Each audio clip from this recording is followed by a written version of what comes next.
He never came by the. Welcome. Sit down, roll up, pour up, turn up and tune in. Because you're now watching the Buncher Bull Network.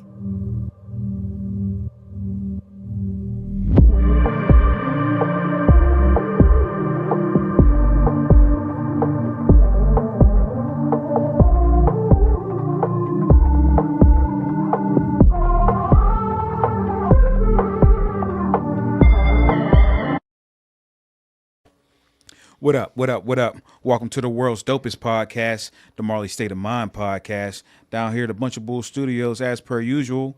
And tonight, I got a very special guest in the house with me tonight, Sean Devine. Yo, How you thanks feeling, for bro? having me, bro. Feeling pretty good, man. Feeling pretty good. Stumbled on the intro a little bit. Sometimes that happens. It happens. It happens. Sometimes to the that best of happens. us, bro. Yeah, man. I'm glad to have you in the house tonight. For those who don't know, Sean Devine is the co-owner of Daily Bread, co-owner of Refresh, and co-owner of Danny Devine Studios. Yeah. A lot of stuff lot going of cool, on, lot man. of cool things going on. Yeah. It's funny because you start off one direction, Yeah. and a whole bunch of different offshoots come of it, But best thing about us is it's just a strong team, Yes. a core of friends and family who work together on all these things. Right. It's cool to do cool shit, but I feel like if you're not working with anybody, if you're not even butting heads sometimes to get to the better side of things, it's like, what are you really doing? Right, yeah, exactly. You got to Yeah. enjoy what you're doing, and you got to enjoy the people you're doing it with. Yeah, right? I hate doing shit by myself. Right. You know what I mean? Without my brother BJ, none of this shit would be here. It's really me and him, nose to the grindstone. Yeah. Really over 10 years now with everything. So plus, my homie Munch, my homie Hawk, everybody works at the shop, friends and family. Shout out to the team, man, for Oh sure. yeah, It the takes a most strong important team to get that type of thing thing. done. 100%. And you said BJ's down in Atlanta. You guys also had a shop down in Atlanta That's now, right. That's right. Yep. Been there about 2.5 years. BJ and Munch been down there handling business. That's so, what's up. Pretty cool thing. I lived down there myself for, I don't know, about 8 months off and on, just kind of working on the build out, getting everything, sampling the Atlanta food scene. Going Oh, to yeah, a it's couple lovely Hawks down there. game, Yeah, couple man. Falcons game. It's dope, but It is be dope. careful. That shit'll hurt your pockets, bro. Oh, for sure. That shit is no joke. For sure. I lived in Atlanta for like a year in ninth grade, so you bro. know. I lived in Stone Mountain, Georgia. Okay. To be Okay. specific. Went to I drove Redan through High there. School. What's up, Redan? There you go. Yeah, no, Stone Mountain's dope. And my high school that I went to, they had like a lot of celebrities went through there. Lala Anthony, Okay. Jagged Edge, Saha the Prince. Okay. Redan was fire. Jagged Edge. What up, Redan? Shout out to y'all, man, for sure. Some now- legends. Some legends. True legend. Swiss Beats sure. too, I think. I don't know. Swizzy. Now, whenever I do this, I like to start off and talk about how I came to find a creative or how I came to find the person to have on the show. Okay. For you, with me, it was always the brand, the Daily Bread brand. I always was a fan of it. I loved it. I was big fan of the Time Bomb Shop, going there for the culture, the CDs, mostly the hip hop aspect of it. Me too, bro. And- That's how we came up. For real. Oh yeah, for surely. And then once I seen the Daily Bread brand, and I always loved the quality of the clothes. Appreciate that. Always loved the uniqueness of the graphics. And it seems like anytime I have the gear on, and especially when I'm out of town, people Yeah. always are like, "What is that?" They'll ask me about it. Yeah, it's one of those if you know, you know things. Yeah. For surely. And then if people do know about it, they're like, "You from Pittsburgh?" Like they'll 100%. they'll make the connection. So it's Hell yeah. it's real dope, man. My man Justin Clancy, shout out Clancy. We was on tour. And he's familiar with the shop. He was like, "Oh, that's a Pittsburgh thing, right?" I'm like, "Yeah." Definitely. Pittsburgh to the world. Yeah, Pittsburgh to the world. Pittsburgh now. BJ's down there stamping it in Atlanta. Yeah. And next moves, we're really trying to have Daily Bread positioned in a lot of stores all across the country, maybe even internationally. Who knows? Right. For sure. So now with you, with this whole with the Daily Bread brand, with the Refresh shop, how did it start for you? Were you always a fan of like fashion growing up? Were you one of those kids that wanted to be fly? I always wanted to be fly. I think it was more sneakers than clothes. Okay. Always gravitated towards sports figures, right? So when you think about ill sports shit from the 90s, you got people like Michael Jordan, of course. Yeah. Penny Hardaway. Yep. Charles Iverson. Barkley. Of course, AI, Yeah. Yep. Shout out to him making a shoe that was semi-affordable that my mom couldn't say no to. Right. But But aside from that, too, you also have Ken Griffey Jr., Yeah. Deion Sanders, Bo Jackson. A little bit before my time with Bo Jackson, but all those silhouettes were just classic. And I mean, you really wanted to be like those dudes. You wanted to wear that shit. You wanted Yeah. to put it on. And Jordans just always meant something to me. Like, it was almost like unattainable at first. So once I got my first job, I was like 14 years old. I worked through Pittsburgh Public Schools, a little gig we had there. I started stacking my paychecks, started buying J's. I was down Ace Athletic, David's, TNT, just copping shit. That's back when you had to like look at the retro card to be like, oh shit, what's coming out next year? Yeah. You know, you had to really ask around. It was a little bit pre-internet. I don't want to Right. date myself too much. Like But, the internet was around, but it wasn't what it is today. Yeah, for surely. Yeah. It was around. You go to, Jumpman, all these like really simple ass websites to just like kind of see what the release dates were. You know, Right. so. But you used to have to kind of put in legwork a little bit more than just hopping. You on had the to net. you had to follow the breadcrumbs for real. You did for sure. You couldn't You had to just- go show face. You had to Yeah. spend money. You had to throw a little bit of money around to get Yeah. shit a little early. So you hit the shoe stores. You know, I know me and BJ, we'd leave school, go down to East Lib. This is when they had the tarps with the fake purses and Yes, all that shit down yeah. there. Mixtapes. I mean, DVD. East VHS Liberty was early so on. different back then, right? Nah, it was crazy, bro. Yeah. It was crazy. It was really like Canal Street, New York shit back Yep, then. yep. So you do that. You hit the shoe stores. We go to Time Bomb. A lot of the shit was too expensive for us to cop, but you'd be looking like one day. Yeah, exactly. For sure. Just for be sure. lusting for the clothes for real. Just like, man, I got to get that sometime. 100%, bro. 100%. Yeah. Definitely. But yeah, I mean, I would say definitely rooted in that. When I was in like 6th, 7th, 8th grade, I would say urban streetwear was more in. So whether it was, Echo, Anichi, Academics. Jerseys. Yeah, jerseys. A little Throwbacks. bit too expensive for me at that Yeah, point, but yeah. I liked looking at that shit, like the throwbacks with the pinwheel fitteds. Yeah. That shit was definitely wavy. I'm not gonna act like I had all of them. I had a couple. Did you you know. had a starter jackets? Of course. Pullovers? Starters, the logo 7s, the Yeah, cheap yep. joints, but Yeah. I always had a Steelers one. Fools back then had a Steelers or a Cowboys or a Packers. It was. I think I had a Dallas Star one. Okay, hell for yeah, that's some odd hard. reason, Hockey bro. shit was popping back then. I had hockey jersey. I had the Tupac Red Wings jersey. That's fire. Definitely had one I of remember them. that one. Hell yeah. But yeah, no, bro. It seems like the '90s was like just a time for fashion, right? It was like the evolution of fashion too, because we came out of the '80s with like cross colors and all that, For surely. all those wild colors, to really getting into like true fashion, if you will. Yeah, and I mean, I think really like the urbanization and like, that inner city fashion, with the Fresh Prince, all that shit, Yep, rap shit, yeah. just kind of, going off of the cross colors and all that shit and really like finding its own with the crossover with sports and all that kind of shit. Yeah. Sports always been a big thing in my life. Mm-hmm. Even BJ, who he and I, like I said, none of this shit happens without he and I just working hand in hand. We actually met each other playing football at Peabody. Okay. We went to high school together. Yeah, so hell yeah. it's kind of all rooted in team sports. Yeah. And yeah, it's been a big thing for me. I played football and baseball my whole life, from being a little kid up until graduating high school. Yeah. And that shit had an impact on me, how we dressed, how we wanted to wear our jerseys on Fridays. Like Yeah. if you didn't get to dress for football, you were kind of a bum. Hell we yeah, took bro. pride in that shit. Yeah, no, I agree. I remember we used to have jerseys on. I used to have the high socks on to show off for for sure. you know what I mean. So I definitely feel you on that. Pittsburgh, it's like Timbos with the leather shorts with the fucking jersey.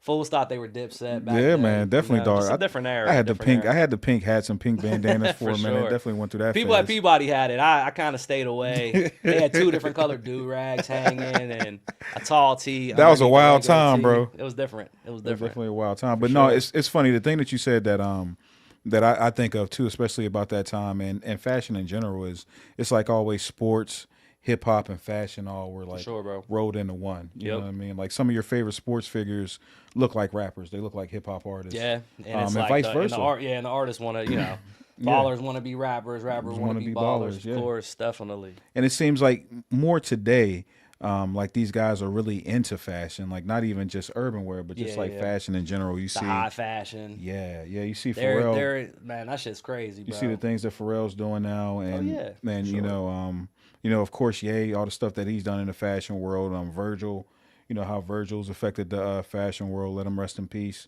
Changed it forever. Changed it forever, bro. Brought the streetwear to LV. And I mean, Pharrell's rooted in that shit too. Yeah. Whether it was be rocking Bape or now Yep. like more like human made, and Yeah. also mixing in with some of the high end designer shit too. Never really been my forte. That's been more of like BJ's thing. He always had the designer belt and the little dangle fucking keychain pouch. Right. And back in the day, like the Truey fits and all that Yeah. shit.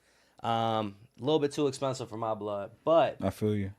you gotta respect it. It's all a part of fashion, Now, and that's something that you say that makes sense too. And I've heard you mention it about like the cost of fashion, like just how expensive it was. Yeah. And I think that's what made coming up in the streets so much more, coming up in urban areas so much more unique, because you had to learn how to work with less.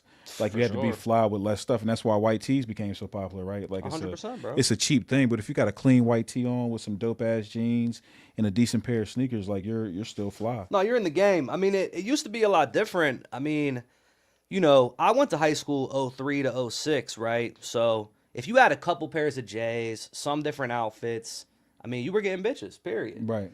Now it's almost like these kids, if you don't have every Jordan, if you don't have every ASIC, every this, it's almost like you're a piece of shit. Yeah. I don't know how the parents of today are keeping up. Yeah. They got to be racking up debt, really just grabbing shit. It's kind of crazy. It definitely did change. And I think your average consumer now is not only spending a lot more money on clothes, shoes, but also, shit, getting a haircut now is $50-$60. Yeah. Getting your shit twisted could be a couple $100, 100%. right? So everything is just much more expensive. You definitely got to be able to navigate it a little bit smartly. And I mean, back in the day, you could go to Champs and get 5 tees for $20. Easy. Yeah. We were looking at the wall, getting a pair of New Balances and maybe a pair of Fila's, believe it or not, 2 for $89. Hell yeah. And that helps you through. Then you might grab a pair of J's that was 140, 160, but it wasn't like everybody had 100 pairs of Jordans. No, not at all. When me and BJ started to collect shoes, that shit was like looked at like, yo, why are you doing that? Like, that's weird as hell. Like, the term sneakerhead didn't really exist. So it was just like people fucked with Jordans. And a lot of times it was people who, would hoop all the time. Right, Or people right. who were athletes, and that was just kind of like their thing. It used to be a stun of like, I remember BJ wearing actual Jordans to hooping on the basketball Yeah. team. In Which is intramural crazy work, sports. right? Yeah, Yeah. I mean, it just, you don't see it too often. Now, don't get me wrong. I mean, technology's come a long way. So if you're wearing some Nike basketball or other shit like that, I totally get it technologically. But it was kind of a flex to like wear the newest J's, in gym, hooping that shit, do whatever. And just a little bit different now. No, you bring up a good point. Like I think like sneakerhead wasn't really a term, and it wasn't certainly as popular as it is like today. I think with the invent of the internet is kind of when becoming a sneakerhead really blew up. It was just like Definitely. especially the access to it, and not even just the access to it. Sometimes the lack of access to it is what makes it kind of its own thing. Exclusivity. Yes. Definitely. Yeah. Now for you, you said you talked about how expensive it is to like get fly nowadays, right? For sure. What would be your advice to someone who don't have a large budget but they're still trying to get fly? How would you tell them to go about doing it, bro? I mean, if you like a pair of shoes, save up and cop it when they release, know? And if you follow the release schedule for, I mean, like the thing with us is like, this is not like get all your shit at one time. This is a lifestyle for me. So there's going to be Jordans that I might pass on or cop forever. I might buy 10 pairs this year and none next year. And then the year after, 20 pairs, So if you like shoes, look at the release schedule, budget your money, buy a pair. Yeah. Another pair comes out a couple months later, maybe you budget and buy them. By the time you look up a couple years later, you probably have 20, 25 fire pairs, So that's what I would say. It's just, there's a lot of people Be that... patient. Be patient. Know what you like. Buy it because you like it, not just because it's the trending It's the thing thing at the to moment. do. Yeah. Yeah, it's just one of those things, bro, where how can you... It's hard to teach somebody how to have taste or how to Yeah. understand You what can't. shoes Yeah, are you can't. important. Yeah. Like, if you don't know... Like, if you never watch Jordan highlights... Because I watched some of Jordan's games, but I was young. When he retired, I was like 10. You know what I Right. mean? So I saw his shit, but I didn't have Jordans back then. But Right. it just meant something. So it's like those nostalgic kind of... It was like a social status, if you will. It certainly was. Yeah. You would see him wear that, and then you would see like somebody in school, you'd be like, damn, like Like I remember when the Jordans came out in the briefcase, '02. Yeah. And like some of the white boys on my I went to St. Raphael's grade school, and I remember some of the rich kids had them. I'm like, oh fuck, like one day. Hurt your soul. But it's just one of those things where it's like, work hard for it, stack a little bit, buy it, and like I said, by the time you look up, you'll have some good pairs. You know. Now the thing with Jordan too, right? You can make money off of that as well. Like Yes. you get those things. You can flip them. I got a homie. He kind of put me on all that. He's a sneakerhead. Yeah. And he was a big buyer and seller Okay.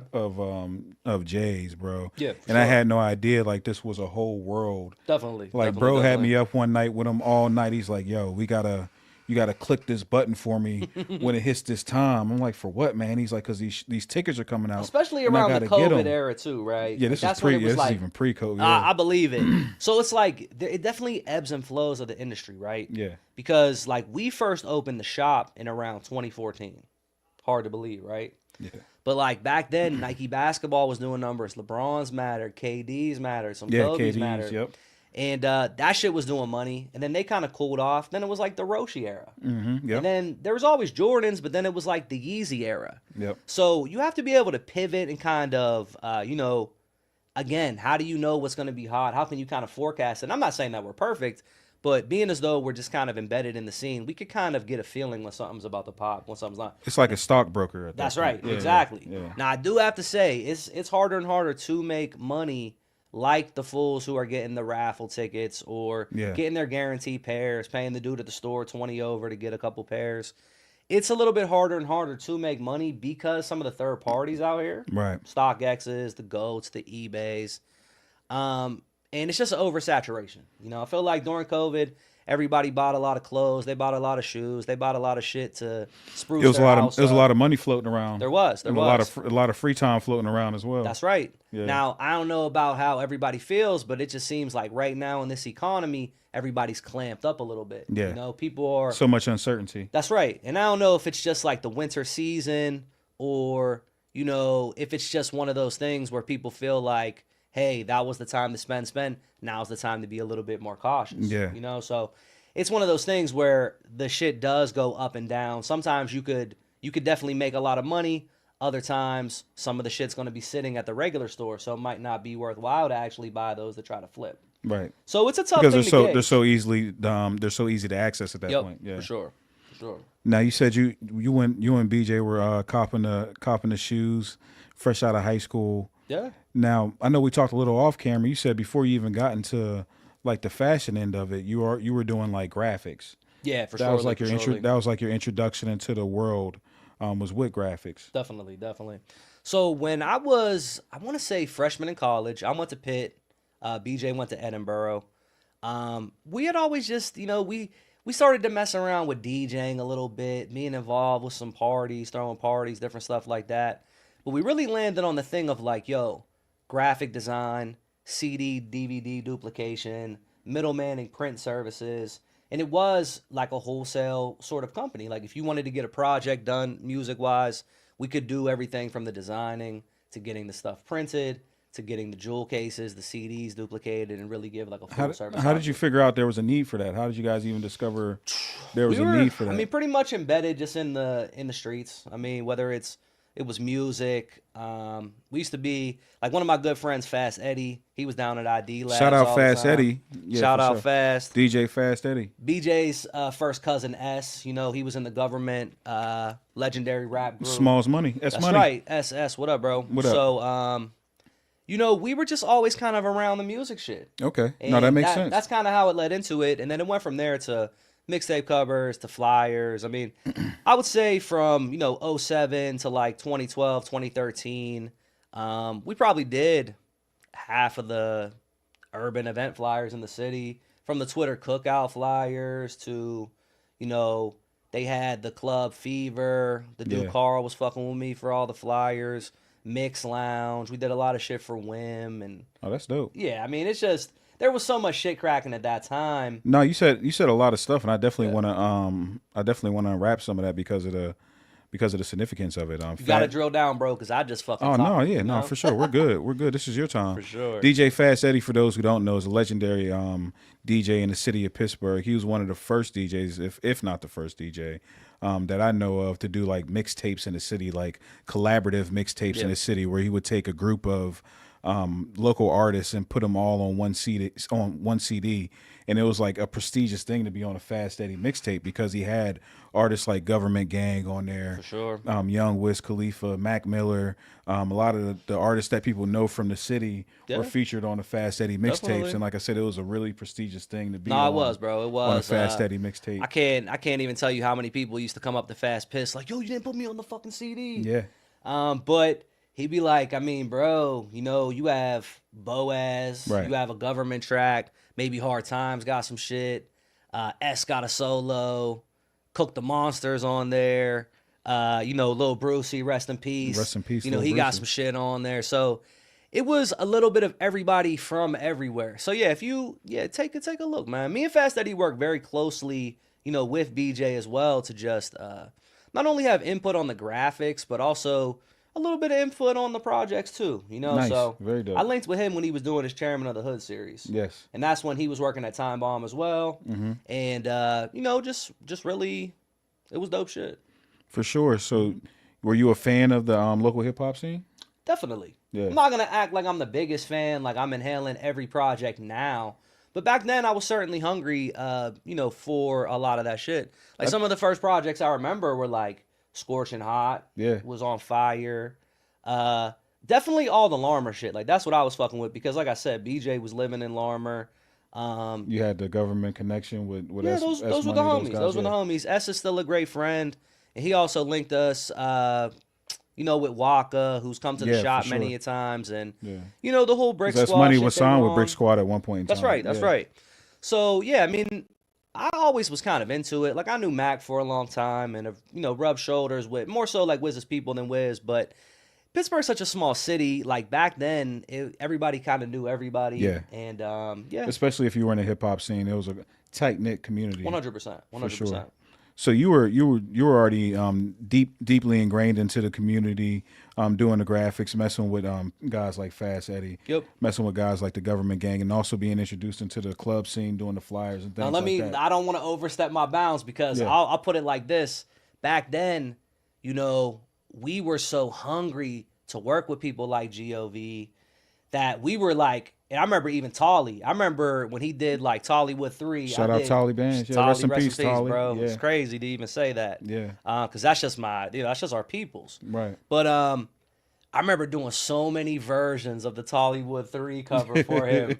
And that's my man, but I'm not gonna act like I wasn't pissed when he went a different direction with Yeah. it. But I mean that's kind of what it is. It's like being passionate without being mad at somebody. That just let me know I was like, all right, well, I gotta continue to step my shit up. Right. You know?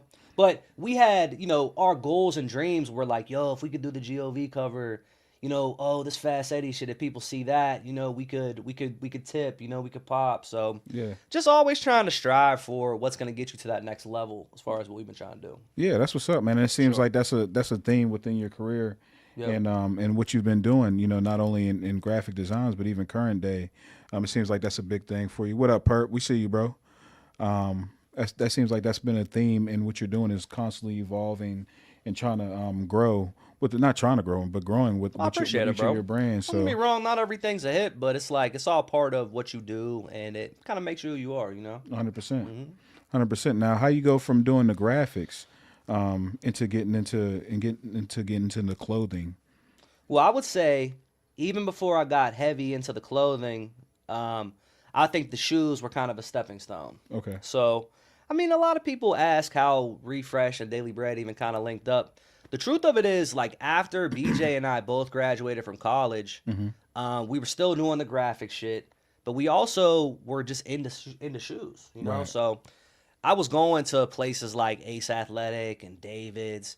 And, like, if you wanted to get your shit early, you would have to buy, like, 12 packs of shoes. Like, they still come in cases like that. So I remember some of the first shoes I bought to flip were, like, White Cement 4s in 2012, Olympic 6s in 2012, Bread 11s in 2012.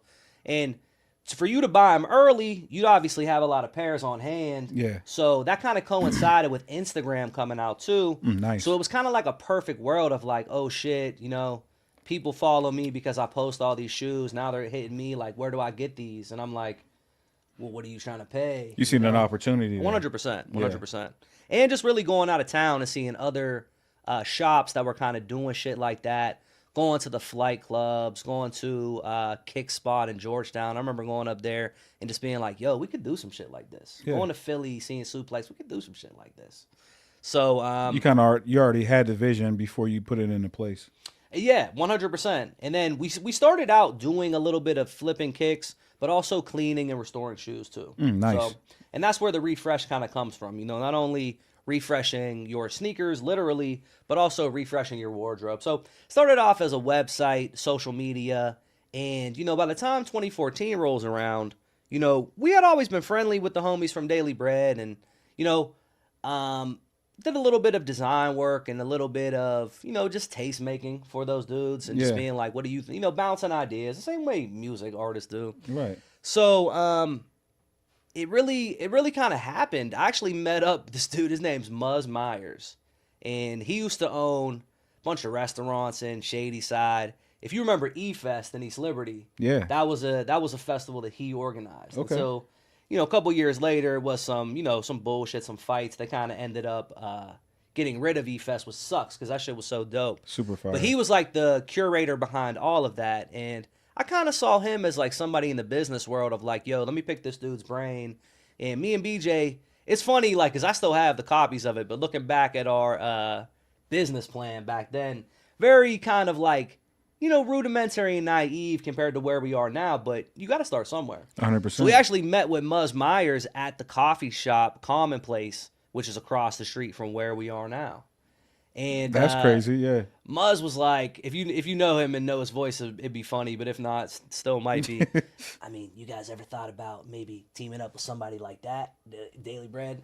And I remember being like, nah, man, like we want to do our own shit. Like those are the homies, but we want to do our own shit. But anyway, we ended up leaving there and kind of going across the street and just chopping it up with Bill, and Alex was working with Daily Bread at the time. He no longer is. Just kind of chopping it up with them, and they're like, oh, it's funny that you say that. We're looking for someone to kind of help fill out the space, you know? Wow. And within like 6 months, I mean, we were open. So, wow. And we kind of worked hand in hand like that. But that's how I would say I got into the actual clothing, just making some gear for Refresh with the Refresh logo. How important was it, like, having those mentors along the way? Someone like Muzz to guide you along the way and say... Oh, it's very valuable. Yeah. It's very valuable. And, you know, in turn, I feel like BJ and myself have done that as well and try to pass the baton too. Right. The one thing I can say about mentors, it's like, it's great to have them, but I wouldn't take everything that they say as Bible and verse. Right. You know? Yeah. He, Muzz, it's so funny at the time, and BJ, you could attest to this, bro. He said, oh, I really like the idea, you know, very cool, but I'm not feeling the name. It doesn't scream like sneakers to me. Yeah. You know? And I get that. But we believe strongly in it, so we stuck with it. Right. And sure, it didn't scream sneakers. I mean, every place got a corny name of like kick this, soul that. Right. And I don't know. We were never corny, bro. We didn't want it to be that. You know, we wanted You to be different. our own fucking spot that had our own fucking name that was unique. Yeah. You know what I'm saying? So that's kind of how we planted our flag. But I would say definitely take the advice. Definitely take the meetings. Definitely ask. A lot of people will sit down with you. And they'll give you some good advice, but I wouldn't say like everything they say you should incorporate into, you know, you got to stand for something. 100%. If you believe in it, you got to ride for your own beliefs. But at the same time, like, don't be afraid to ask for help and to get an outside look at shit. I mean, even now, I think that's why me and BJ are going to continue to be successful, because we are still learning and changing and pivoting and just, you know, really trying to lean into what's working on a day in, day out basis, you know, Right. for sure. Right. So you had the meeting with the homie Muzz. He's like, man, why don't you try to get with these guys? You happen to be directly across the street from the present day shop. Yep. And it just so happened it was just the right time. Yeah. I think it was fate. It was fate. Yeah. Mm-hmm. It's crazy how things come together like that. Like the pieces just fit the way they're supposed That's to. how It it can't usually be happens, anything I other think. than fate. Yeah, right? 100%. 100%. So they said fill out the space, and you guys were happy to do so. 100%. Yeah. 100%. So what did the early day? What were the early days like? Whenever you finally went brick and mortar? Didn't look like it looks today. Yeah. You know, it was basically me and BJ being like, yo, let's off most of our collections and, you know, continue to mix in pairs as they release. You know, releases were a little bit more few and far between back then. Some of the first releases that dropped when we were open were like white infrared 6s, Carmine 6s that first year. And, you know, you could really just follow that timeline of what dropped in 2014, 2015, and kind of follow, like, our footsteps as far as that goes. Yeah. You know? Yeah, no, that's what's up, man. So you're seeing the vision come to life with the brick and mortar. You're seeing these things come to fruition that you guys thought about. Was it surreal in the moment whenever it started to come together? Or did you already kind of always feel like, yeah, this is what it was supposed to be? I think we did feel like that. I think we always felt like it needed to look better than what it was. Right. You know? I think you do have that anytime you have a business. You're kind of like, I don't want to say fake it till you make it because it's so cliche. Right. But you have to kind of, like, everyone starts somewhere. So if we opened and we had 30 pairs of shoes on the wall, you know, now we might have 400. Right. You know? So was it surreal? Sure. It's also a little bit anxiety inducing, you know? What you aspect have of children, it? right? Absolutely. Okay. I just had children recently. So I have 2 small children right now. Shout out to my wife. She's taking care of them as we speak. Hell yeah. But when you introduce new things, new people, new building, you add a list of headaches to your Add a list of responsibilities. That's right. That's Yeah. right. And also somewhere that you have to be responsible of. Right. You got to make sure the alarm is on. You got to make sure the doors are locked. Got to make sure the bills get paid. That's it. You got to make sure that the cameras are working. You got to make sure that the internet isn't timing out. You know, it's just a list of responsibilities, headaches, whatever you want to call them. It comes with the territory. So you just have to be prepared for that. Yeah. And once you open your doors too, shout out to my homie Kane. I remember when he opened his barbershop. I remember telling him like, yo, take your time on opening because once you open, you're open forever. Yeah. And if you're closed or you got to do this, it's kind of seen outside in as like a fallback moment. So, you know, again, sense of urgency versus patience, knowing when to do shit. Yeah. But no, it was very cool. You know, we were very proud of ourselves and, you know, very humbled that people were fucking with us. You know, and just we went from shopping at the other store and being in line with these dudes, you know, waiting for shoes, to now they're coming to the store. Now they're in your line. Yeah, yeah. So it's, and maybe not a line per se, but like they're coming in to break bread with us. Right. You know? Yeah. While we're here, Cool. before I forget, tell the people how to get a hold of you, follow you on social media. Oh, yeah, how they for can sure. check out the shop and all the things that you guys got going on. 100%, 100%. So me personally, my Instagram is sdevine70, SDEVINE 70. BJ, his is topshata_BJ. And you know Instagram kind of helps you with it now. So if even if you type it in a little bit fucked up, will still come up. And as far as the businesses go, it's Refresh PGH on Instagram, Refresh Atlanta on Instagram, Daily Bread on Instagram. We had to buy that handle off of somebody, by the way. I bet, too. yeah. We used to be Daily Bread PA. We spent a couple $2 and bought that Daily Bread. But it's just at Daily Bread, and then at Danny Devine Studio is also the foundation that we run as well. So For sure, it's a man. fucking mouthful, but they all kind of feed into each other. Yeah. And you know, I would say definitely follow us on all of them. But you know, if you're more into shoes, it's definitely Refresh PGH. If you're into you know, streetwear clothing, definitely Daily Bread. And you know, youth art classes, our screen printing services, that would certainly be the Danny Devine Studio portion of, you know, the social media world. That's dope, man. For sure. What up, guy? We see you said Refresh PGH Fire. Yo. Hell yeah. So you get the space. You're working with Daily Bread at the space. Yep. How did you end up becoming co-owner of Daily Bread? How did that come about? Because them motherfuckers didn't want to work. Yeah. I love those dudes. Yeah. You know, but you know, it's It's a grind. It is, and it's not everybody. I don't want to say not everybody's. I mean, look, it is the truth. Not everybody's built for it, but also, not everybody wants to spend their days building something without seeing an instant gratification of it. Yes. And I'll tell you what, I get that. Yeah. I get that. A lot of people have different pursuits, like Bill wanted to get into the music and he started to fall back a little bit from the brand just as he got more into music. And when your best friend is Mac Miller and you're help style him, and like, I get it, you got to go out to LA and you're living in the most dope house for times. And, you're rubbing shoulders with the ASAPs and the Earl sweatshirts. I get it, bro. Do your fucking thing. So at that point, it was kind of like we were already doing graphic design and having input on a lot of things. But I do have to say, we proposed so much of the shit that we've been doing these last couple years 10 years ago. Right. And we're kind of like, I don't know. I don't have faith, I don't know about that. So over time, as we did purchase Daily Bread, and that only was able to happen because we were fully enmeshed in it, and like, you believed in what it was. We believed in it for sure, not only with our hearts but with our dollars. Yeah. And then they just saw the work that we put in, so they were ready to pass it on to somebody else to really do it the right way. Yeah. You know what I mean?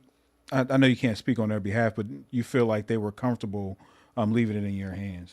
I would say so. I would say so, definitely. I think I can speak on their behalf. Like, I've talked to Bill about that. Yeah. And me, Bill, and BJ have just kind of chopped it up these last, couple years.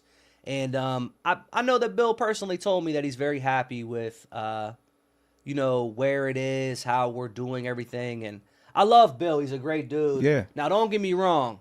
Even if we didn't have his blessing, we're still going to rock out because it's ours and we're taking it to a new place. And we're trying to make it worldwide, not just kind of a Pittsburgh thing. Yes, sir. But I'm not going to lie, like having his, like, oh, yeah, you guys are doing his it blessing, right. Yeah. It's dope. Yeah. It's dope because it's his baby. Yeah. And now it's ours. And, to have him just kind of be like, hey, we started this thing. You guys have really had it even longer than he did at the time. And he fucks with what we're doing with it. Yeah. But at the end of the day, it's all about what me and BJ believe and what we like. Now, don't get me wrong. I like to get input from our employees and from my family. I show it to my woman, see what she has to say. But, all veto powers are BJ and Sean. Yeah. That's just a fact. As it should be, right? For sure. As it should be. Got to keep control. If you don't control something, you're going to lose it. So yeah, just make sure it, speaks to, I don't even know if people want to hear my advice, but if you do, just believe in that shit and go hard for it, And if people who are close to you have recommendations and feedback on it, listen to them, Sure. Because they're the consumers at the end of the That's day, it. right? I'm not going to say do everything they say, but, take it into consideration, digest it, and then, smoke a blunt, make your own decision. You know what I mean? Yeah, for sure. But, take it into consideration, for sure. Now, with the Daily Bread shop refresh, how did Tom Bomb get incorporated into the picture? Time Bomb's always been the OG. Brick, shout out to you, man. Shout out Brick, man. Love Brick. This dude's a legend, not only in... A lot of people peg him for hip-hop, but he really started in the hardcore scene, graffiti scene. Yes. And that led to, quote-unquote, being the hip-hop shop, being the counterculture shop, whatever it may be. But, definitely. I'm so tight with Brick that, like, and BJ as well. I don't even, like, I talk to him about clothes and shoes sometimes, but he was just texting me today about how the Pirates are ass. Yes. How the Yankees are going to let these fools start having beards now. They don't have to be clean shaven. And all the fucking, the Jazz bust the Knicks ass, So it's like, he was my older brother's OG. So it's almost, I don't want to, it's not a father, but it's like, there's some age like another in there. mentor, if you will. Oh, 100%. Another 100%. mentor, yeah. And a mentor who, Muzz Myers, I respect his business acumen doing other shit. Brick got it.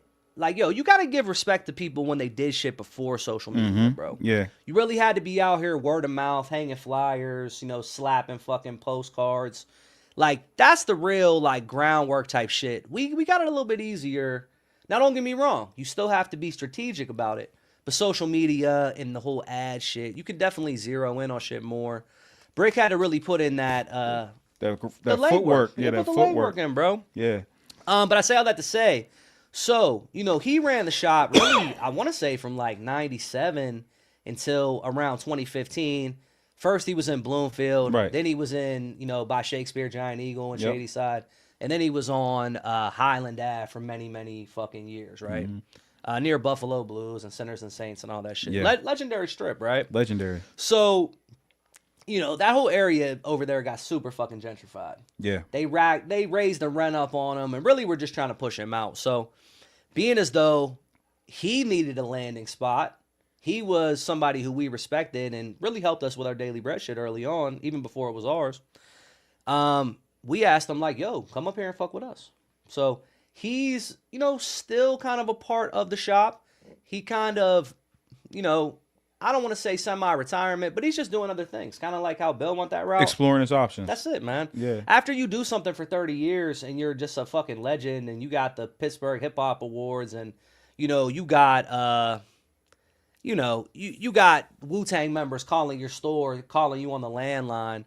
It's just like, what else do you kind of have to prove? So he came up there to fuck with us and, you know, do a lot of his own clothing. And that was around 2015.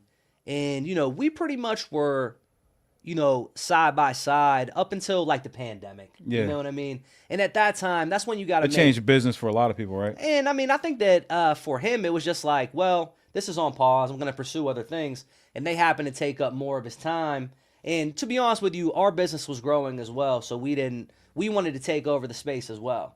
Brick's still grandfathered in and is like, yo, anytime he wants to, he drops his time bomb shit. Like he got the chin checker shit coming up. Yeah, let him chin checker. Me joints. too, man. It's like, you know, he'll come through and do whatever he wants. But at the same time, he's flexible and able to do what he wants. He's working at the Preserving Hardcore spot and he's doing like artist relation kind of shit with them. And, you know, just getting back into music and more party kind of things where he got his roots. And I really think that he's enjoying that. He's enjoying family life with his children. Yeah. And The boys are getting older. he's just sailing off into the sunset. No, I'm just playing. But No. I think sure. so. For those who aren't familiar, when we talk about Brick was the owner of Tom Bomb's shop, which is kind of the precursor to the current Daily Bread shop, if you will, or Oh, I mean, 100%. refresh shop, right? And that was, as we said, like a mecca for Pittsburgh hip hop.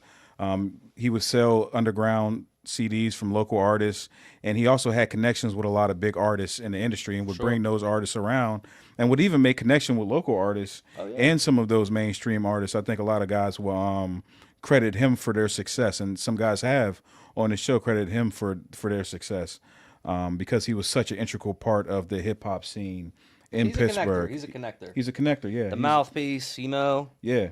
Be careful because he'll talk your fucking ear off, but you love it because the conversation is dope. Exactly. You know? Exactly. And yeah, he lived it, you know. Yeah. From Club Laga to all the different, you know, to all the spots the Strip used to be popping to the Shadow Lounge era was right around the corner from his shop. Yep, So it exactly. kind of like went hand in hand with all the shit that was going on at the Right. moment. Shit, I remember going to Boaz Monumental Music listening party. And who's there but Easy Mac? Yeah, You know what I exactly. mean? And BDB. Yeah. Shout out BD, what up? What up, BD? Hoyle was probably working there. Katie Smokes Hydro was probably working. for sure. Those were all the peoples, man. Yeah. And Germ might have been working too. Shit. very well. Yeah. Fast was probably there. Working, yeah. And yeah, it's just a small world, small city. When you're in that scene, it's like, yeah, I think there's a lot of people on the internet. If you're like a Mac or Wiz fan, you might not know everybody kind of behind the scenes. You might not know like an Edan or a Josh from the lab. But it's one of those things. If you know, you know. No, yeah. And there's a lot of people behind the scenes doing a lot of things. They were integral parts of the success of a lot of people that for sure. A lot of famous artists that people know. Definitely. Yeah. Definitely. No, that's very fair to say. So you guys got the shop now. You got the space. You're starting to see it grow. You're starting to see some success from the shop. Now you did mention the pandemic and how it changed kind of the business and the business model for you as an independent business owner. Mm-hmm.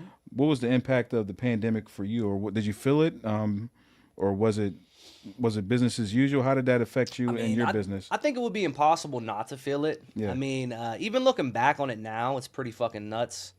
You know, regardless of what you believe about this or that or whatever, the world shut down for a minute. Yeah. You know, and we were in a position to pivot. You know, we always had an online presence, so we definitely did that. We were definitely doing meetups. Like, I'm a city kid, bro. If someone wants to link at the shop and it's not our hour, like, that's the thing. Like, they don't tell you that shit in business school, bro. But if you gotta like meet somebody after hours or early morning, I'm down to put in that legwork to get that bread. Yeah. So You had a hustler's mentality. 100%, always have, always will. You know, I'm good right now, bro. I appreciate you though. Yeah. But it definitely changed a lot of things. You didn't mind. You didn't mind working off hours in order to get the business done. I didn't. I do have to say, like, COVID was good and bad, right? Because, you know, if you look at it, we both graduated college from, you know, around 2012-ish, right? So we've been we had a lot of 9-to-5s ourselves, too. I remember all the different spots. I remember BJ worked at the zoo. I remember that's a wild gig. Boston Market, Children's Hospital. For me, I worked at Joann Fabrics. I worked at Get Go. Yeah. I worked in the PNC mailroom. So I say that to say, like, from that time, 2012, graduating school, really up until 2020, you haven't even taken a breath. You know what I mean? Like, you're just going after it for, you know, that's almost 10 solid years. Yeah. So it was kind of cool to be able to say, you know what, I don't have to be tethered to the shop for these couple of months. And so it did change your business model. it did. It did. I mean, we were closed for many, you know, I would say we were closed from March maybe until like that July or August-ish. Did you have a sense of worry during that time? I think all of us kind of had a sense of like, what the fuck is going to happen? Is this ever going to be over with? Yeah. Then you get to the fatigue factor where it was cool at first. Now you're sick of it, right? You're sick, you know, you're idle hands. You want to get back to business. You don't want to have to wear a fucking mask, you know, regardless how you feel about the political issues. Right. Just logistically, that shit's a hassle. It's hard to police. It's annoying to rock it yourself. So that definitely takes a toll on you for sure. I remember you guys were some of the first venues to have like shows for real. Yeah, for sure, definitely. You guys started doing some shows down at the shop. Definitely, for sure. And I mean, in our whole existence, we've done a lot of, you know, listening parties in stores. I think that is not only part of Brick and Time Bomb, but also BJ. I mean, he's Jamaican, bro. Like, that's like, it's in like music and culture and parties and food is a very rich part of his history, his family's history. And, you know, it's something that we always believed in. It was always tied to daily bread. Like, people might not know that now, but like back then we used to have cracking ass parties, 2013, 2014, 2015. Yeah. You never know who was going to be there. I don't want to say, you know, drop names and, you know, be telling, oh yeah, he was there. But I mean, you just never know who you could see at a daily bread party, man. Shit gets real. Yeah, and that's the thing about the shop too, right? Because it's become such a staple. I know often, and we spoke about it off camera a little bit. You'll even see local athletes there now. For sure, definitely. Yeah, we're blessed to you know, have just positive relationships with a lot of athletes. And I mean, me and BJ grew up huge Steelers fans. Yeah. So, you know, is that a trip to see like some of these guys, these Steelers in the shop? It certainly is. It is. Now I have to say, I think the reason why they fuck with us and we don't make a fuss over them and we don't like dick ride. Right. We're pretty much like, because it's crazy to think, but we're older than almost all of these people too. Right. Even though they're large human beings. That's right. And I mean, like when you see people in the NFL, if they're 24, 25, they might look like they're 33, 34, 35. Yeah. So it's a little bit of a trip, but you know, to see people come in the doors, like, you know, nicest guys in the world, your Jalen Warrens, your Najees, Presley Harvin, great friend of mine, still to this day. You know, shit, Connor Hayward just came through the other day. GP even in a few times. Elandon Roberts, such a great guy. It's cool to be like, you know, whenever they leave, I'll text my dad like, "Yo, Elandon Roberts came in." You know? What does he think about that? He loves it. Yeah. You know, this dude was in the 70s, you know, watching Still the curtain shit. Yeah. I think he loves it. And it's just it's a cool thing to be like, yo, that's awesome. You know, a couple people are coming through, and I think it just goes to show that sneakers and fashion, it's always going to be tied to sports. Yeah, it brought it full circle, right? That's right. We were just talking about that. And ever since having kids too, I have to say, like, now I'm in the crib a lot more, right? So I started screen printing and doing heat press work and offering those services to others.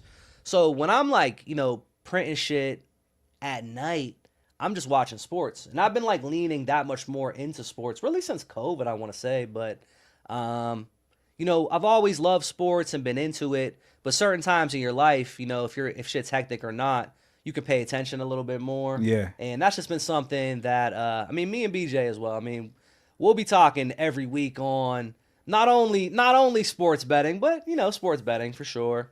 And just kind of talking about which teams are good, which teams are ass, who do you think's going to win. Doing a little bit of fantasy football shit.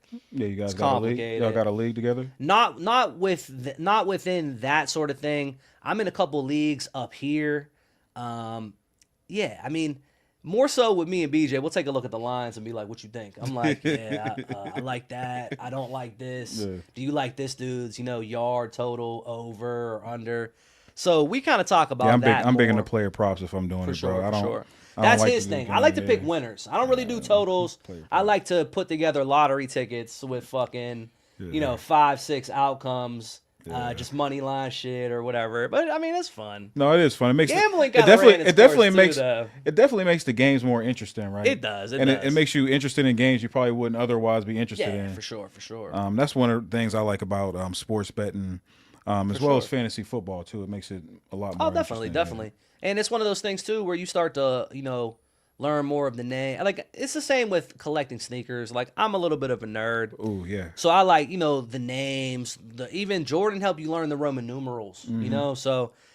So now it is like the older I do get, the more I'm like, yo, I kind of want to be. If I'm going to be into something, I want to be very knowledgeable about it.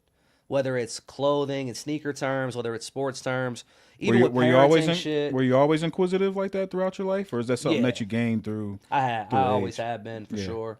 Like I always wanted to know the rules of the sports and little tidbits. You remember ESPN used to do the shit on SportsCenter?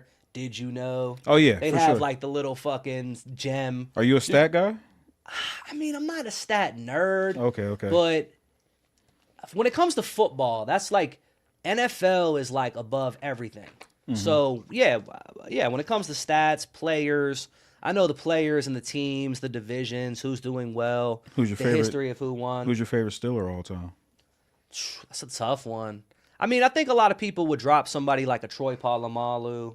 I don't know if we give Big Ben enough credit because I never met Ben. A lot of people say he's a dick, but I think when you're a leader and you're a fucking winner, I think sometimes you come across. You as have that. to be, yeah. But yeah, I mean, I fuck with Big Ben. I think we give him enough credit. Ben was the okay. man. I don't know, I just mean bro. sometimes you see on the net fools hate on him, and I'm like, yo, this motherfucker. Yeah. they'll People put, like, people that hate is- winners. you see People all hate the winners though. 100%. Yeah, You people see hate all the winners. rankings. They got A-Raj and fucking Drew Brees ahead of them. I'm like, come on, man. Yeah. I just can't see it. Yeah, that's true because they only got one ring, both of them, and Imagine if we would have won that Super Bowl in 2011, A-Raj would have 0. Yeah. But I respect greatness too. So, I follow all of the NFL teams, all of the players. But I mean, favorite Steeler all time. When I was young, I used to watch like all of the old Super Bowl, videos. So I think somebody like Mean Joe Green. Oh, you going or old school on LC me. Green. I mean, just watching my dad's VHS tapes, Yeah. like, oh shit, one day we'll win a Super Bowl. But I mean, maybe Troy. I always liked Rod Woodson when he played. yeah, Rod Wilson was tough. Kevin Green. Yeah. But I'm gonna go with Presley Harvin. That's my friend, bro. It's one of Okay. my favorites of all time. Just because he's a good friend and a great person. Yeah. He and I both lost somebody very close around the time that we became friends. He lost his father. I lost my brother. So that's a bonding moment. Yeah, for sure. And that's just my man's, for sure. Yeah. Hell yeah. For sure, man. No, I appreciate that. How about you? Who's your favorite Steeler? That's a good question. Probably Jerome Bettis because I wanted to be a running back. Oh, I fuck with the bus too. I wanted to be a running back my whole life, but they always try to put me on. They always put me online. I ain't tried to. Man. They always put me online. I would start every camp as a fullback, and because I was like the best lineman, like I was always the strongest and all that. I was the best lineman. They're like, yeah, you got to get back on. I mean, bro, look at me. What position you think I played? You was online with I me. was the center my whole Yeah. fucking life. Yeah. From midget league to high school to Me and BJ played at Heinz got- Field once. You Oh, know, for real? we went to the championship. Okay. My junior year, BJ senior year. Okay. We played against Perry. We fell a little short, but that was a cool experience. You know. Yeah, hell yeah. Yep, definitely. Yeah, the line ain't no fun, man. I liked it, but it's limiting. You know, it's I want to score a they call goddamn it touchdown. an unsung hero. It is, you yeah. know? Definitely. People know when you messing up. That's they don't it. know when it's going And then good. for me too, it's like it's fucked up to touch the ball every play, but you know, the only time people give a fuck is if there is a center quarterback Yep. exchange issue. Yep. And Box, I love you, bro, but a lot of them shits was your fault. No, I'm just playing. I'm just playing. No, yeah, and he meant that. Shit happens. But yeah. I say that to say, man, I'm trying to get all the new Steelers in, man. Yeah, Jay Fields, come through. Yeah. Come through and say what's up, man. I see a lot of the gear he wears. I think it's kind of similar to some of the Daily Bread gear we have. Yeah. I don't see why he couldn't be rocking that. And it's an open invitation to anybody.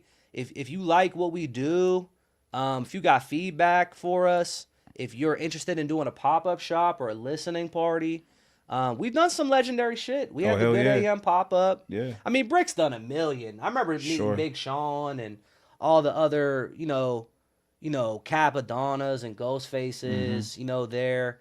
But for us, we've done some larger scale people. Like we've had a Dave East, a Wale, Waka, been in a couple times.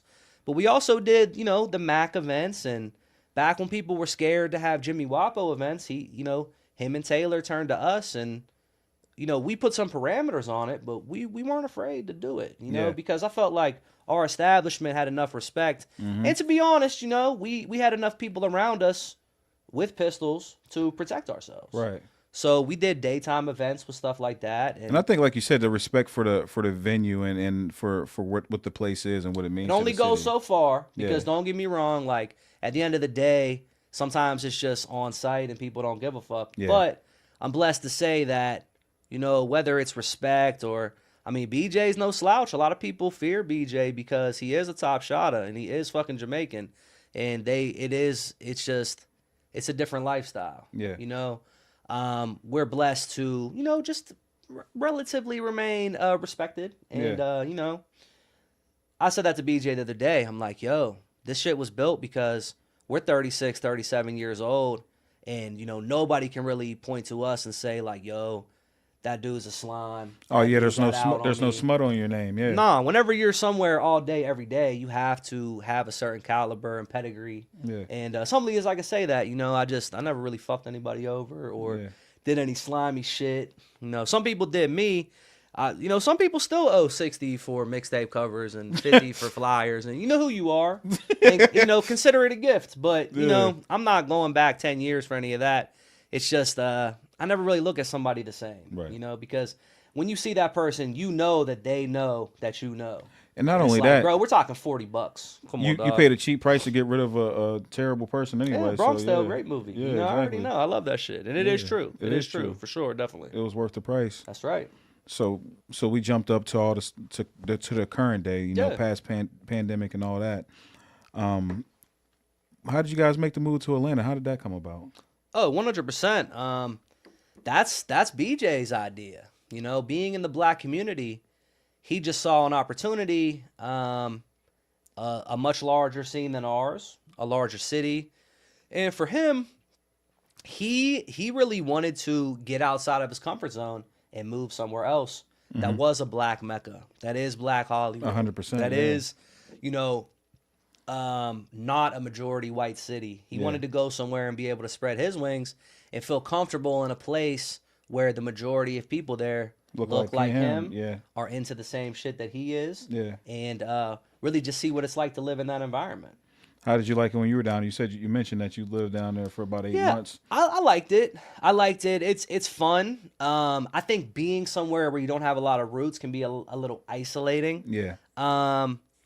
But it was a learning experience. It was a learning experience. I think I visited Home Depot and Lowe's down there for the build out more than I did other Anything spots. else? Yeah. But the Real Milk and Honey, I love that spot down there in Yeah. College Park. The Honey Biscuits, I highly recommend. We did go to Magic City the day we opened, just Yeah. a celebratory thing. And, BJ's taking me to a lot of places down there, Ponce Market. I even had my mom and my aunt come down there. And I've had the baby, Danny, when she was a baby, she came down with my wife. And, anything that we do, we're going to do as a family and do it like that. So it was great times. My heart is here. Yeah. But I love it for BJ. You know what I'm saying? He loves it down there. He's making a lot of connections down there. And it's an extension of you, right? It certainly is. Yeah. The great thing about me and BJ is like we're two sides of the same person, you know? Like if I tell you some shit, you can know that like he vouches for that and vice versa. Right. And I think that's something that might be lost in today's world of like, people have one headbutting experience and they're ready to throw the whole friendship away. Yeah. That's not what it's about. A marriage is not like that. A brotherhood is not like that. Partnership Like, can't BJ be is like my that. brother. It goes a Yeah. little bit deeper than just friendship. It's very empowering to know that another human is going to have your back no matter what. Yeah. And it only takes, it's 20 years of friendship and brotherhood that built it up to that. And yeah, I mean, it's hard to rely on people, bro. So for me to even say that I trust him with my life, I trust him with the business, he trusts me. It's a beautiful thing. It's a beautiful thing that takes years and years and years to develop. And I'm sure that's a big part of the recipe for your success is having Definitely that bond and that partnership. And also just saying like, yo, if you show me someone who thinks they know it all, I'll show you an idiot. Because in this day and age with the social media, and BJ hits me over the head with the AI, and he's right. He's right. It is taking over the world. Yeah. And you need two sides of that coin. He's more of the despite me talking and going on at length here, he's more of the mouthpiece and the social connector more so than me. I have it in me too. Yeah. But I'm more of like the background computer guy, the Wozniak to his Steve Jobs. You know what I'm saying? Yeah, hell yeah. And I think you do need two different parts of that 100%. to kind of make something work. And I don't want to, disregard the other people who have made things happen as well. I mean, there's so many people who we work with and love that have not only, worked within the company, but who have supported the companies and, just really speak highly of us and respect what we've been able to accomplish. But don't get it twisted. I mean, I think we might have accomplished about 10% of what we need to. I think we still got 90% to go. 10% of what's to come. Yeah, I think so. Yeah. I think so. I just always like to have something to look forward to, and BJ pounds me in the head with that too, of like, just as soon as you drop some cool shit, the next trend is coming. Yeah. Don't be satisfied. Never. How could you be satisfied, man? I don't know. It's just a hustler. You just wake up every day and you got to get it. Yeah. Because if you don't, nobody else will. 100%. For sure. Now, I'll be remiss if we didn't get into the Danny Devine studio. Sure. And what's going on with that. Tell us a little bit how that came about. Definitely. So my older brother, Danny Devine, as my sister is trying to call me, he was a well-respected graffiti writer, artist, mentor, all of the above, who unfortunately passed away in 2021, just got sick and his organs gave out. It's one of the toughest things that I've been through in my life, and really leaned on my family, people like BJ, my wife, to just kind of be there through those kind of like tough moments. Yeah. But out of the sadness and grief, because I mean, imagine losing somebody close to you, right? Yeah. We all, the older you get, unfortunately, that mortality becomes real. Yeah. And you start to see that. But losing someone close to you, it hurts. It hurts when it's a grandmother. It hurts when it's a great aunt. Yeah. But your big brother, who you looked up to and modeled your whole life after, it just... A different type of pain. It's a day in, day out, just crushing experience. Yeah. But I say all that to say, like, the sadness and grief, just like if you're frustrated or, you get a fire in your belly for some business shit, you got to take action with it. So, talking to BJ, talking to my wife, talking to my sister, talking to my mom and my dad, my aunt, my godmom, we came up with an idea within a couple of months to do a foundation called Danny Devine Studio. Beautiful. So I appreciate that, bro. Yeah. So there's 3 pillars to it. The first one is, archiving and displaying Danny's artwork. he was a well-accomplished artist from canvases to drawings. He had 50 sketchbooks filled front to back, bro. Did you see a lot of that growing up? Like his I used to steal his shit. Yeah. I used to steal his spray paint. I used to steal his markers. Graffiti's a whole other aspect that we could get into with everything too. And I mean, that has an influence on Daily Bread and Refresh as well. Yeah. You know, and yeah, I mean, I used to steal all of his shit. I used to steal his clothes. I used to steal his shoes. Even if they were a couple sizes too big. Yeah. You make it work. But you know, just you want to be your older brother. You know what I'm saying? Especially if it's some cool shit. So I say all that to say it's archiving his work, displaying that, having different art shows. If you ever come to the shop, you'll see some of his art on hand. If you wear Daily Bread, you probably have worn some shit that he's made over the years as well. And then we also do offer free youth art classes through some organizations in the city. That's very dope. Just logistically, like we're fiscally sponsored by New Sun Rising. What up, Scott? Over in the Millville area. Hell yeah. Great organization. He's kind of mentored me in this whole nonprofit thing. And just really been a rock, yo. Really been like a great dude to give me some of the ins and outs of it, but also just be kind of a friend. That's you know? dope. Where the free youth classes held at? So we've had them many different places. Okay. From our own shop to Assemble in Garfield, to Vault Art Studio in Garfield, to we had a summer camp last year, and we actually got renewed for this year too at Suburban General in the Bellevue area. Very nice. So a lot of different places. We also are talking to some big dogs, talking to some Carnegies and some Warhols. Shout out to the Pop Districts, my homie Matt over there. We're really trying to increase our footprint and really just make my brother's name solidify his legend. You know. And then the third part is starting a screen printing studio in my brother's name. You know, BJ, of course, great friends with my bro. That's my big bro, so it is what it is. But we had always talked about having a screen printing shop one day. I just gotta sell some more shoes, you know. But so that's what we're doing now. Just kind of printing all of Daily Bread's clothes, printing a lot of local businesses and other clothing lines gear for them. And one day we would love to have a place that's on the east side, like a Manchester Craftsman's Guild, like an incubator, and basically just have it be a screen printing and makerspace kind of thing where we can really let the teens and the youth apprentice, learn how to do this thing. They can start their own clothing brands. I'll show them how to use Photoshop, Illustrator. I'll show you how to get your artwork print ready. I'll show you how to actually print it, how to cure it, and then how to take the e-commerce shots. And BJ will show you how to model that shit. You know, show you how to make it look good. He'll show, you know, BJ puts that shit on, man. He, that's why we work well together, you know? For sure. What made the youth so important in this endeavor?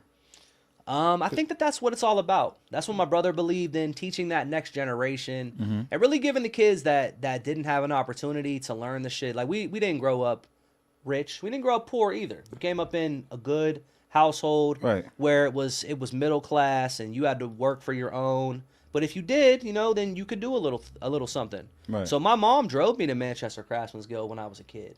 You know, I went to computer camp at Duquesne College because my aunt worked there. I learned how to write HTML, learned how to do a little bit of Photoshop. And not only did you learn that stuff, but you also utilize it in your everyday to this day with your own business. 100%, bro. Right. That's a fact. Yeah. So I say that to say, you know, we're all about, like, what good is knowledge if you're not trying to pass it on? Yeah. And I think the older you do get, not like I'm some old-ass dude, but I think you think about your legacy. You see people that you love pass on, and you think, like, yo, what's going to exist after me? What's going to exist after them? And it is all about doing good. It's about teaching the next generation, giving them an opportunity. A lot of people where we're from, whether it's Larmer or I'm from Highland Park, Morningside, Stanton Heights area, kids don't know how the fuck to screen print. I mean, maybe you go to the Warhol and pull a squeegee one time, but as far as it's an art and it's a science. So it's one of those things where if you could pass that on, you're not only teaching somebody, this is something my brother believes strongly in. You can teach somebody how to do art, and I respect that, and I think that that's a really cool thing. When you teach somebody how to make money off of their art, you're making a long-term impact that you can take a hobby and really make that your career. Yeah. So I think that's a testament that me and B stand for, and Munch and Hawk. We stand for, like, yo, if you believe in something and if you put in your 10,000 hours for expertise, you can do that and make that a career. Whether that's a graphic designer, a screen printer, a shop runner, a party promoter, a DJ, an engineer. All of these people behind the scenes are very important for making the final project kind of come together. Yeah. So, yeah, I say all that to say, man, we just really care about the next generation. Plus, the older you get, like, you have to keep young people around you or you're just going to get you're going to get old. I agree with that. Yeah. You know, and I'm 36. I'm not ashamed to be old. I feel like I've done a lot with my time, but I'm also not going to say that some of the shit we drop for Daily Bread that you're going to see me rocking it. It's for a fashion forward dude like BJ. Yeah. It's for the 18, 19-year-old dudes who Right. are, really still in the streets. I got to say, bro. Or who are artists. We work with Fed. We just did a photo shoot with Riz the comedian. We really try to keep our finger on the pulse of like what's popping in the city. And, if you collaborate with people, you don't have to do all the work, bro. Right. I don't want all the credit. I want to do something impactful, and I want the zeros to match the feeling of what we're doing. Nice, yeah. Because with money, that it comes like, I just want to be able to decide how I live my day every day. You know what I mean? It gives you a little bit of freedom. Is that one of the things you enjoy about being an independent business owner, is having that freedom to kind of make your own schedule and do your own thing? I do, Yeah. but when it's your choice, you're gonna always do more. Yeah. You're gonna always work harder. They say being an entrepreneur is the only job where you'll work 80 hours just so you don't gotta punch the clock for 40. Yeah. So I do believe that, but again, you gotta have a sense of patience, a sense of urgency, know when to step up and when to step back, and I think just the wisdom you kind of gain in that. Now, don't get me wrong. I watch my daughters in the morning. They're with me chilling. They're hanging out while I'm printing shirts, and Danny Marie is watching fucking Paw Patrol, and I'm pressing up Daily Bread shirts. Yeah. So it's a beautiful thing, and I enjoy being able to do that with my schedule. But I don't know. It's a little bit of freedom, but at the same time, I mean, if you're dedicated to what you do, you're gonna force yourself to work Do your ass something. off. Yeah, That's you're right. still going to be making some type of strides For in sure. the business. Yeah. And the goals that BJ and I mean, even just on the way in here, he and I talking about what we're about to do, 25, 26, it's like we're really gearing up for some of our biggest years and some of our biggest pushes. Do you guys communicate often? Daily. Daily. You have to. You got to talk to your people. You got to make sure you're on the same page. You got to share how things are going. And if we miss a day, it would be rare, Was it hard for you guys to learn like the business portion of it, especially like expanding the business at this point, right? Yeah, It probably definitely. becomes a whole different monster. It definitely does. Was it a learning curve for you guys? 100%. Yeah. I think everything is, but I think you could look at it as like, yo, this is a lot of fucking work, or you could look at it as like, yo, this is kind of fun. Yeah. And we're learning on the fly, we're not perfect. Everybody makes great decisions that you wish that you might have made a different call. But at the end of the day, you just got to look at it and say, yo, how can we get better today? How can we get better this week? How can we get better this month? And even with a lot of the success that we have achieved, we're definitely not satisfied at all. We're as hungry as ever, to really get to that next level. So. Yeah. No, I love that, man. No, it's definitely a lot of jewels to be had from the stuff that you've been saying, and it seems like my biggest takeaway for sure is the fact that you've had people in your corner who are reliable. 100%. 100%. It's tough to build things by yourself. Not only is it tough, I don't think it's like fun. Yeah. Even with like some of the people that I know you've had on here in the past, we've had conversations, and it's like if it's not fun, if you're not sharing it with others, not too many people, but if you're not sharing it with others, it's isolating, it's lonely, and what is success if you're not sharing it with your closest brothers? Yeah. If you're not sharing it with your family, if you're not, I'm excited every day about the shit. Like, BJ sees some shit, he texts me, and we, we're like, it's like we're back in high school designing graphics again. Every day this shit is a journey. You never know what the day is going to bring.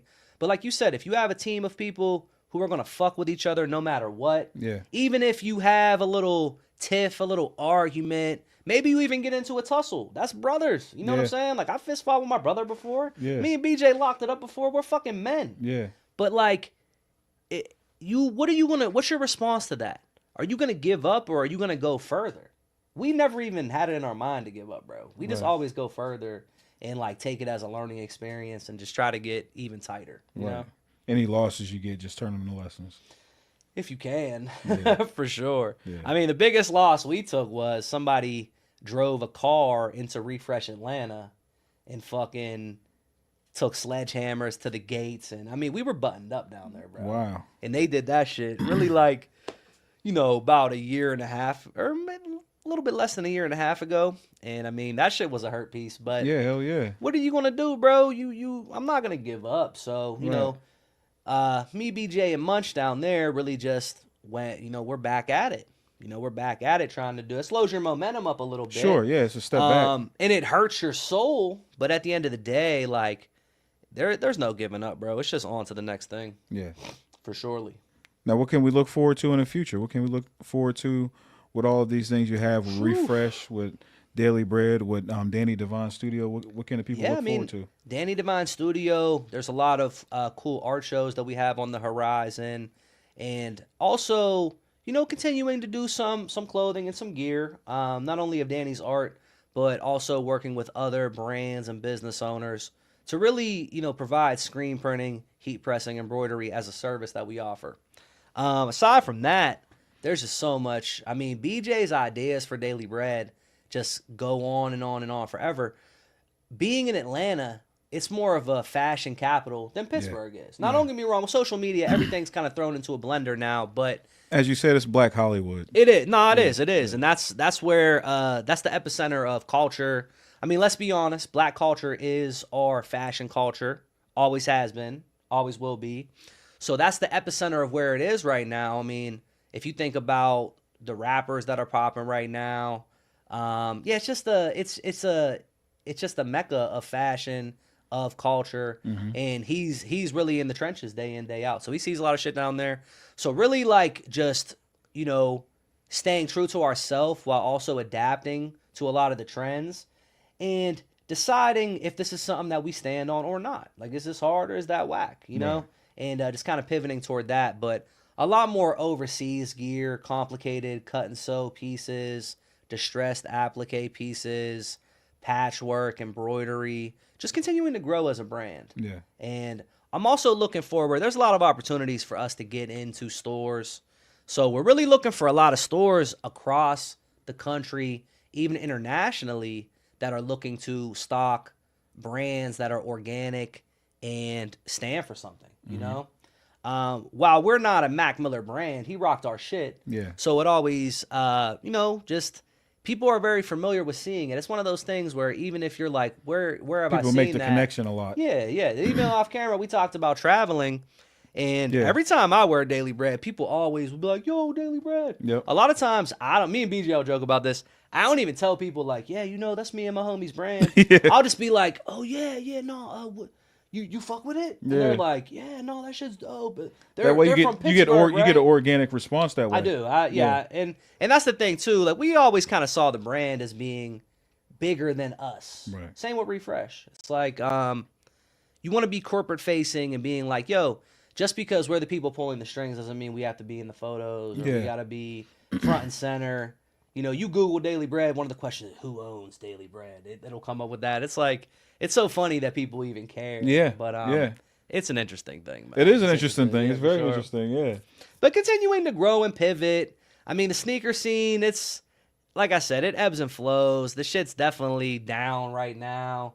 But it's going to come back. And are you going to be ready for it to come back and be poised to really be able to take advantage of some of these economical things while still not compromising yourself as a man, you know? I wanted to mention about the shoes things because an interesting thing happened while I was at the shop with you a couple Saturdays ago. A young man brought in his Jordans and they weren't kosher. They weren't the real deal. Oh yeah, that is right. Some foo-foos. Yeah, I mean, how was you able to spot that so fast? Like, what was it about this? What is it about sneaks? How can you tell? Because I'm not a sneakerhead like that. I don't. How could you just tell by looking like, yeah, those ain't the real deal? Buddy? Just experience, bro. Yeah. Like, I pick it up, the weight of it, the materials, the stitching, where the because you spotted it right away.